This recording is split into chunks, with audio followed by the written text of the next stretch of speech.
In this short tutorial, I will show you how to change your Instagram account from a business account to a personal account.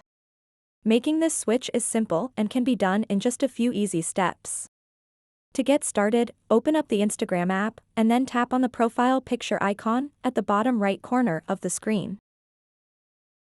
After that, tap on these three lines at the top right corner. Then tap Settings and Privacy.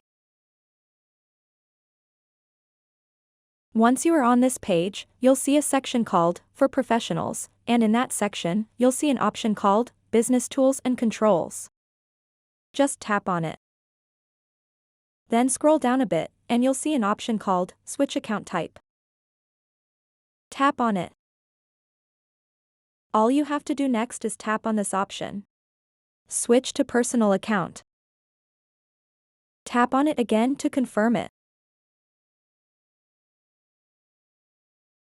This is exactly how you can change your Instagram account from a business account to a personal account. So that wraps up this tutorial. If you have any questions about this whole process, please let me know in the comments section below. And if this video helped you out, please give it a big thumbs up and subscribe to this channel for more tutorial videos like this one. Thank you so much for watching and have a good day.